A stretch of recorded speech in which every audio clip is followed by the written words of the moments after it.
DraftNasty.com recently trekked down to Tallahassee, Florida to sit down with the coaching legend, former Florida State coach Bobby Bowden. There's so much we had to learn, and we did learn on the way. What about the fact that after 389 career wins, he nearly escaped death twice by turning his back on other job opportunities? The fans, the rich tradition, he leaves so much behind.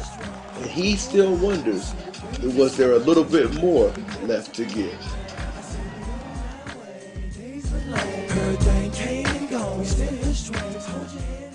You know, talking about earlier, the first chapter of the book, you talk a little bit about what happened last year at Florida State. And I guess I want to get into really the whole premise behind it, because you were under the impression that you might get a chance to come back one more year. And really, I mean, after what was an inspiring performance by your team to win a bowl game, you kind of got railroaded a little bit. Now, talk a little bit about that and how that made you feel overall, because you talked about it in your book. Well, as the season progressed, there was a lot of unrest because we had lost games we should have won. We lost a couple we should have won, and so there was some outcry, especially by the head of our trustees. You know, Bobby this ought to be his last year, and so I talked to the president and at times and about not leaving, and so then after the Florida game. Now let's recap that now too before you move on. The president, for all those who don't know, actually T.K. Winterthal was his name, if I'm not mistaken. I coached him. You coached him, and he was a receiver for you. He had played receiver for me right after Bolitnikoff. I coached him. He's always stood behind me pretty good. And so, but he would come tell me, there's some discontent. Now I'm behind you, but there's some discontent, you know. And so, and then it came out in the press, you know, some of the trustees made a statement that ought to be my last year. He tried to be nice about it. And so anyway, so then we play the Florida ball game. Well, it just happens that our president doesn't go to the game, which I don't blame him.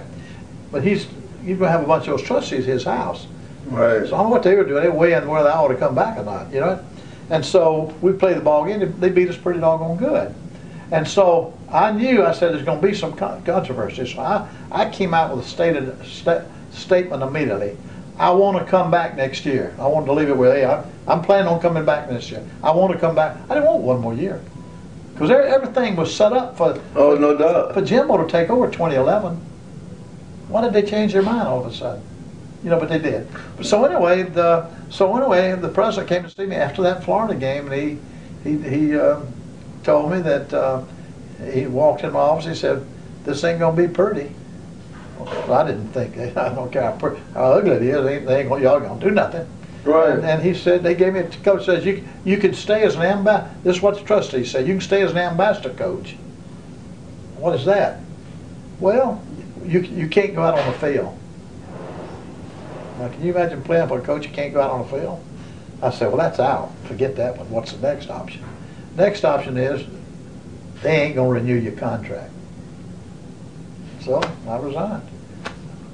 I mean, I guess the thing that kind of that confused me a little bit on the situation was classic move by you to allow Fisher to say, okay, you got to be the coach in waiting, but yet maybe not reciprocated on the other end. And I mean, obviously, you're not harboring those sentiments right now. Well, they did that. I had nothing to do with the. I mean, because I was going to ask you, why would you agree to those terms? Because it seemed like a peculiar situation to me. Well, because I could feel my power slipping away 2 and 3 years even before that. I could tell they were asking other people for questions instead of me. You know, I could feel it slipping away. And so they came to me and said, we want to name a coach in waiting. And so Jimbo's the logical guy, and so I went along with it, and poor Jimbo got caught right in the middle of it. You know, and I don't blame him at all. But they said they had it set up where he'd get $5 million in 2011. Okay, that gives me 1 more year. That's all I want. And I told him I don't want to stay for 1 more year. I'm 80. I don't want to stay for 1 more year. And I kind of patterned my life.